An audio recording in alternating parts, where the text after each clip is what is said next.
Santo anjo do Senhor, meu zeloso e guardador, se a ti me confio, a piedade divina sempre me rege, me guarda, me governa, me ilumina. Amém.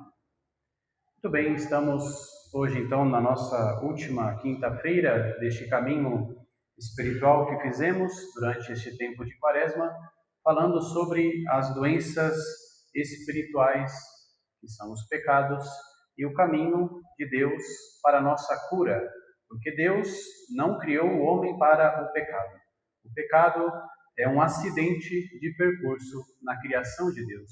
Então, nós precisamos entender isso e também entender o que nós podemos fazer para que nós vivamos uma vida sem pecado.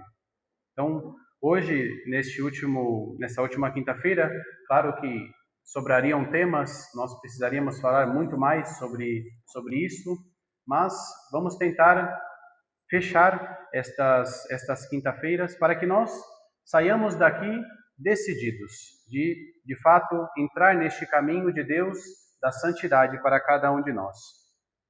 Então, quando nós falamos daquilo que nós podemos fazer neste caminho de luta contra os pecados, existe um duplo movimento, que os padres da igreja vão tratar. Um movimento que é o primeiro movimento que consiste em que nós nos afastemos do mal. Nós precisamos deixar o mal. Nós precisamos odiar o pecado. Nós precisamos ter horror ao pecado. Se nós continuarmos desejando o pecado ou vivendo o pecado como se isso fosse algo normal, nós nunca seremos capazes de viver a santidade. Então, o primeiro movimento é este: lutar contra o pecado, se afastar do mal, lutar para não pecar. Este é o primeiro, lutar contra as nossas paixões. E um segundo movimento, que também vai junto com esse, é buscar a virtude. Como eu falei na quinta-feira passada, para vencer os vícios, que são os pecados, nós precisamos das virtudes. As virtudes são hábitos bons. Os vícios são hábitos maus. Então, para vencer um vício, nós precisamos das virtudes, porque o vício é contrário à virtude. Se eu sou virtuoso, eu não sou vicioso. Se eu tenho uma virtude, eu não peco com o vício contrário a ela. Então, este duplo caminho de afastar-se do mal, lutar contra os vícios e buscar as virtudes. Porque sem este duplo movimento não funciona. Se nós quisermos conquistar as virtudes sem deixar os vícios, não vai ser possível. Então nós precisamos deste caminho.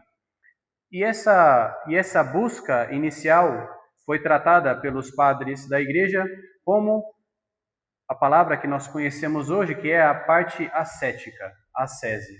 O que é ascese? Ascese é uma palavra grega que significa exercício, que significa treinamento. Assim como aqueles que competem em algum esporte precisam se treinar, precisam se esforçar, precisam fazer uma série de coisas para obter a vitória. Nós, para vencer o pecado, precisamos fazer uma série de coisas para vencer o pecado. Ninguém vence o pecado somente com a graça de Deus, porque o primeiro movimento é nosso. O primeiro movimento é o nosso esforço para deixar o mal. Então, essa primeira conversão, ela não é suficiente. Nós precisamos nos exercitar, buscar o bem. E esse duplo movimento também conta com o nosso esforço, mas conta com a graça de Deus. Sem a graça de Deus, ninguém pode fazer nada. Jesus disse no Evangelho de João: sem mim nada podeis fazer.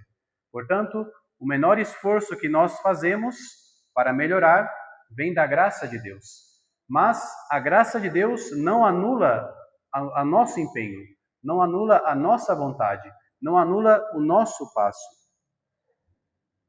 Então, nesse movimento que nós fazemos de ascese, de purificação, de exercício, nós vamos purificando as nossas paixões e vamos conquistando as virtudes. E existe um processo que nós podemos fazer de uma completa eliminação das nossas paixões.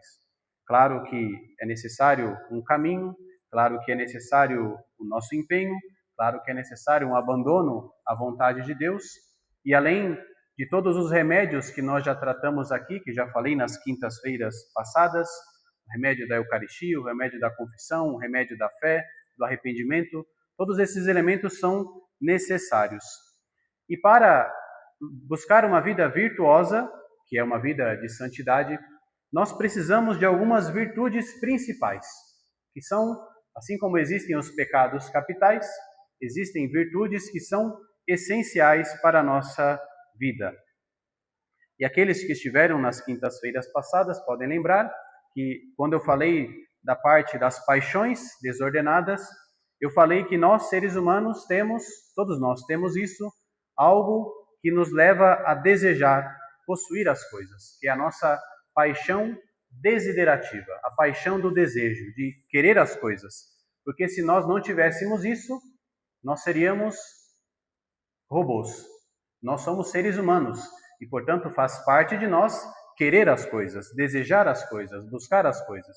Mas quando esse desejo, essa busca é desordenada, nós caímos nos vícios.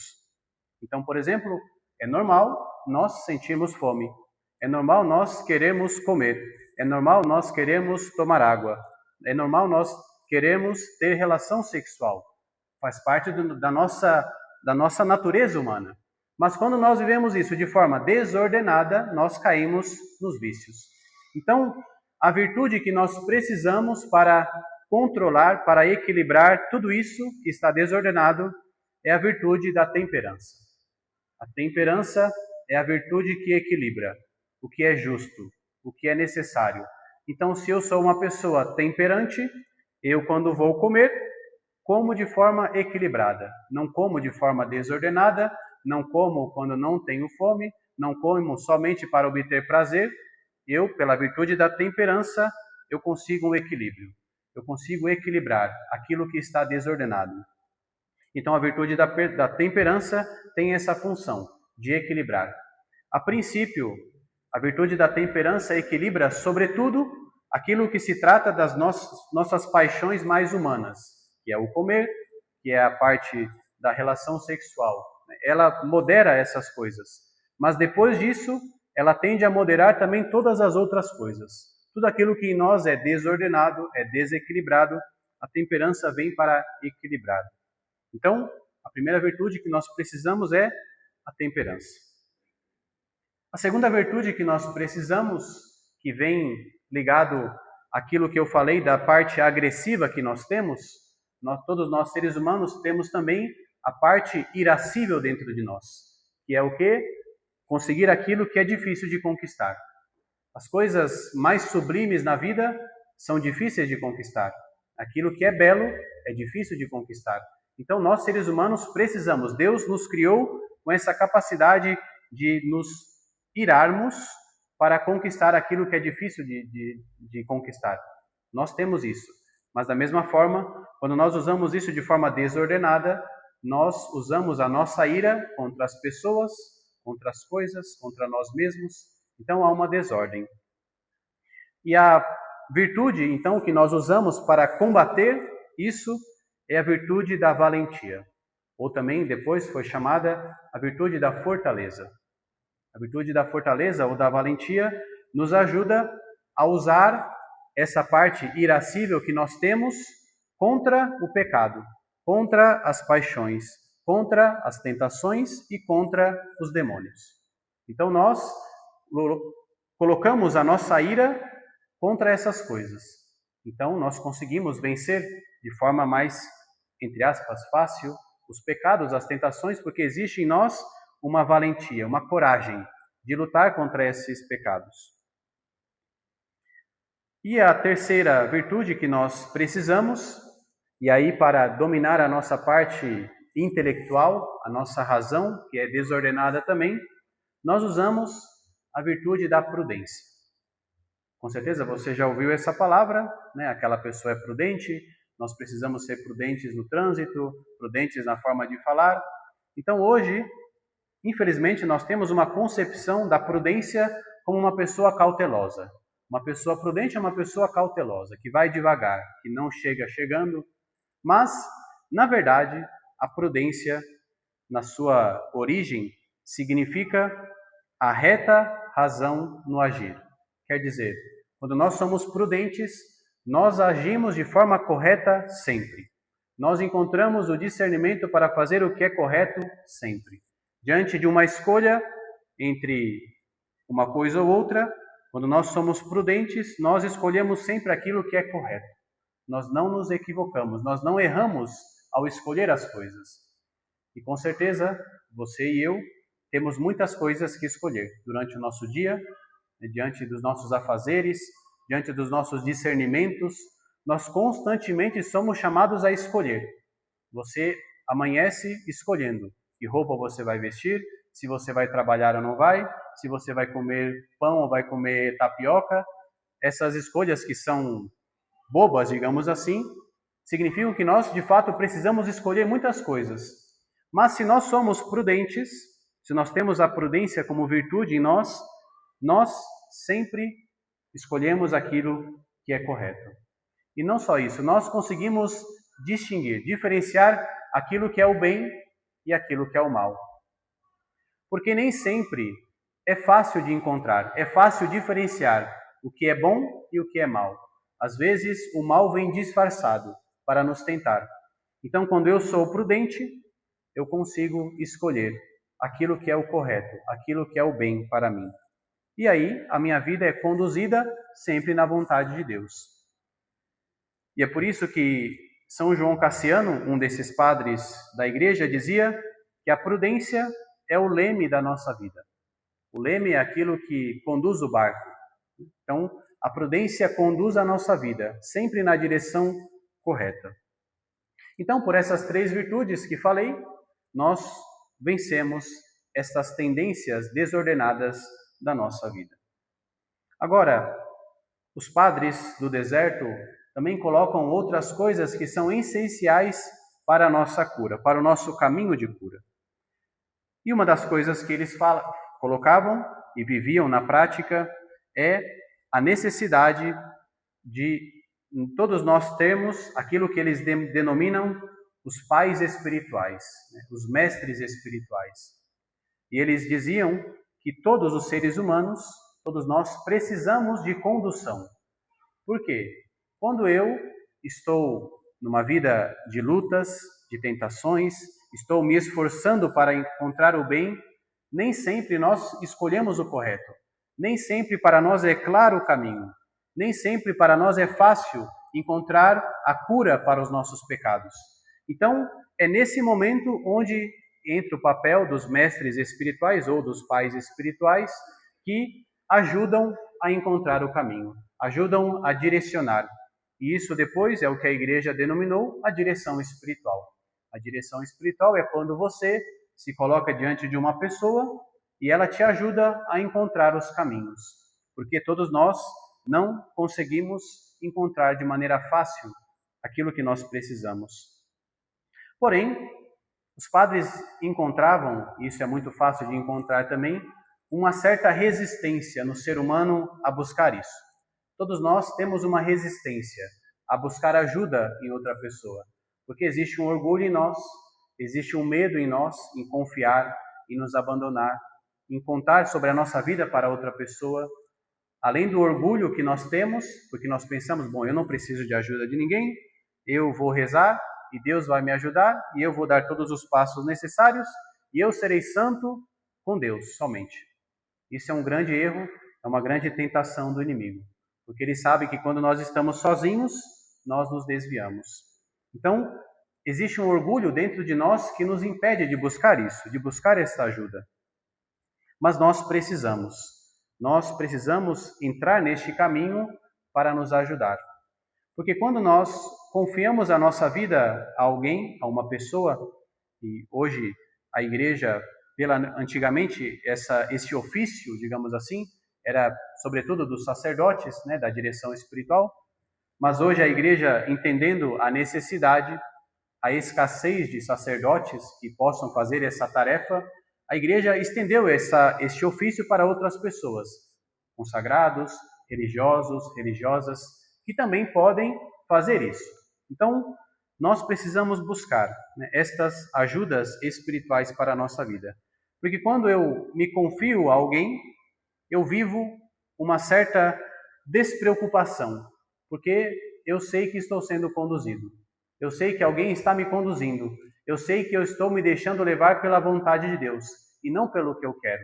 Então essa despreocupação espiritual é um caminho muito necessário para a nossa cura. E estes pais espirituais eram muitas vezes chamados de médicos, porque eles curavam não somente a parte física, mas essa parte espiritual, como uma terapia, como uma cura total do nosso ser. E dentro deste caminho de cura na direção espiritual, existe aquilo que os padres denominavam a manifestação dos pensamentos.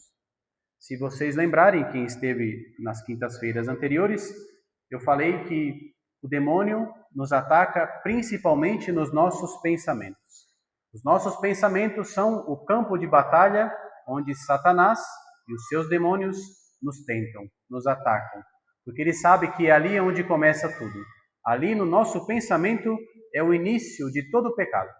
Todos os pecados, sejam eles pequenos, grandes, graves, escandalosos, exteriores, todos eles começam no pensamento. Não existe nenhum pecado que comece no corpo. Os pecados começam nos pensamentos. Então, os padres aconselhavam as pessoas que estavam trilhando um caminho de cura a manifestar, a expor os seus pensamentos.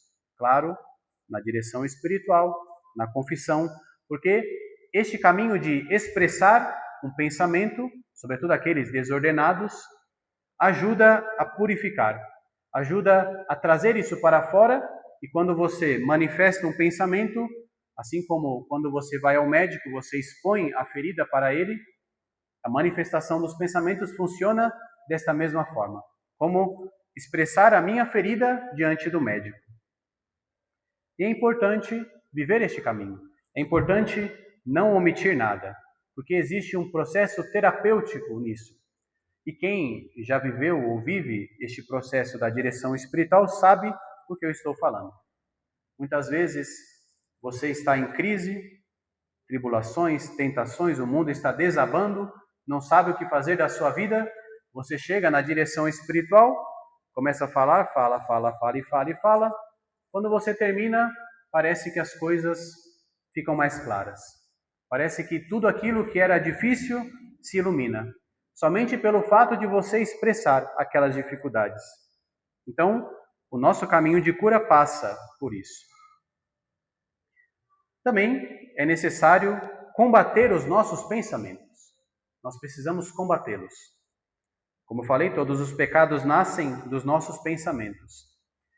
E os nossos pensamentos, eles têm duas fontes.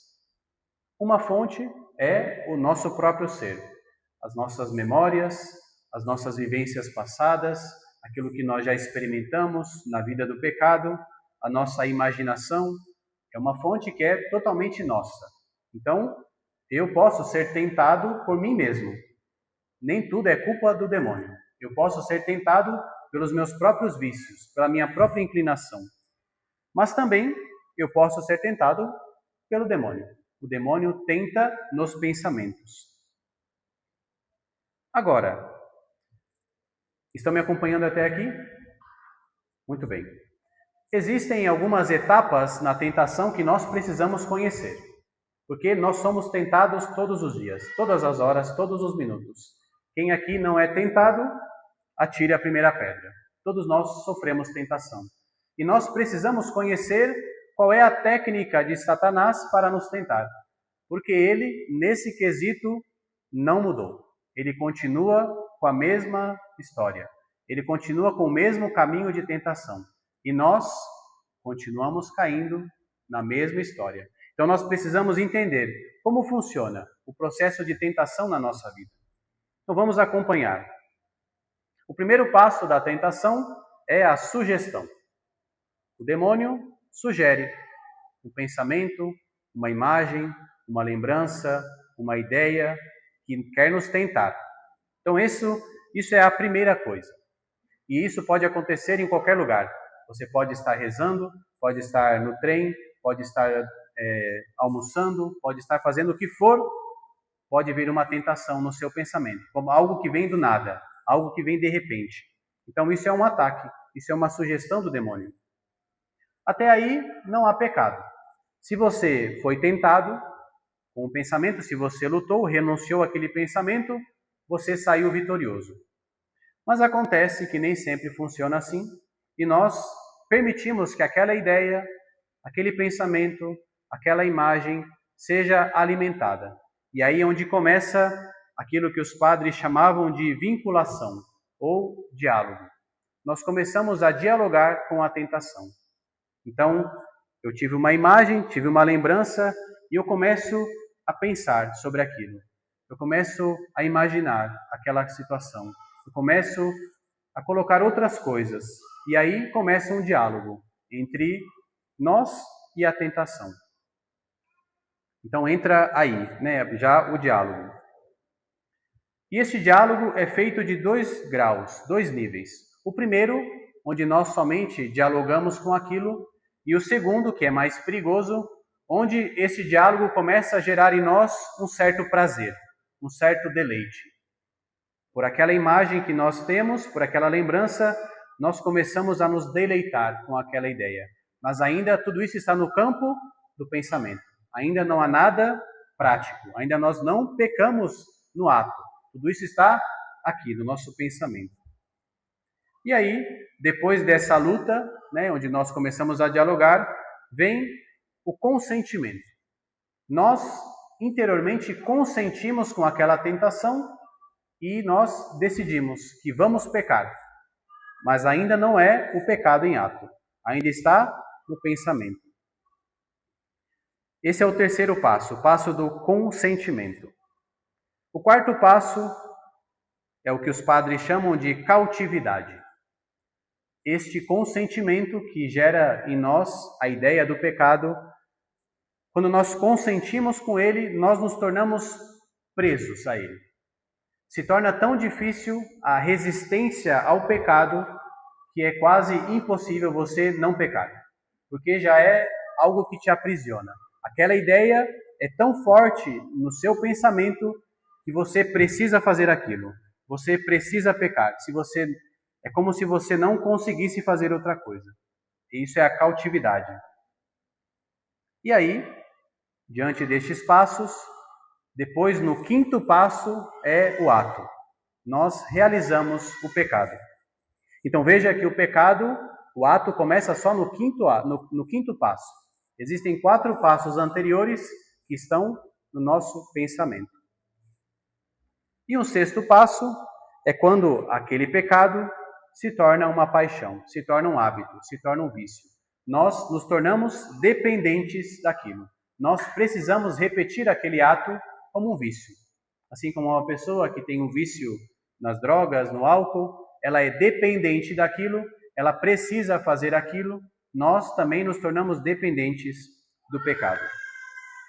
Entendemos os passos de Satanás, os passos da tentação? Então nós precisamos estar atentos. Quando você tem uma imagem, quando você tem um pensamento, nós precisamos começar a combater estas ideias. E por isso que os padres então vão sugerir para nós a vigilância. Nós precisamos estar atentos, vigilantes, a todo momento. Não podemos dormir, porque se você dormir, vem a tentação, o demônio começa a sugerir coisas e quando você percebe, já está lá no ato do pecado. Então, a vigilância e a atenção. E nós precisamos fazer aquilo que os padres também chamavam de custódia do coração. Nós precisamos guardar o nosso coração. E o coração significa o centro do nosso ser, o centro dos nossos pensamentos. Nós precisamos colocar guardas dentro de nós para vigiar, para estar atentos no menor pensamento que venha para nos tentar, estar atentos e eliminá-los. É mais fácil eliminar um pecado quando ele é uma tentação do que quando ele se torna já um vício. É mais fácil pensar em outra coisa, fazer outra coisa quando vem a tentação, a sugestão, do que lutar já quando você dialogou, quando você permitiu, quando você desejou, quando você consentiu. Então, nós precisamos aprender estes passos e pedir a Deus a graça de que tudo isso que nós meditamos e escutamos não seja algo que escutemos aqui e já terminou, né? Mas que seja algo para a nossa vida, porque nós precisamos disso. Nós precisamos lutar contra o pecado. Nós não podemos nos conformar com uma vida de pecado, porque Deus não nos criou para o pecado.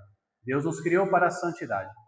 E todos nós que estamos aqui somos chamados a ser santos.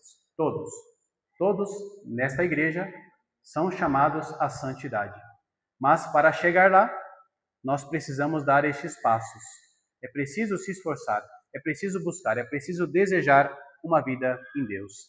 Então, que o Senhor nos ajude neste caminho, e hoje queremos rezar também pedindo a Deus a graça, a graça de sairmos daqui desejosos de lutar, desejosos de buscar todas essas ferramentas para a nossa vida espiritual. Que o Senhor nos ajude, que os santos nos ajudem, que os anjos nos ajudem nesta batalha. Louvado seja o nosso Senhor Jesus Cristo.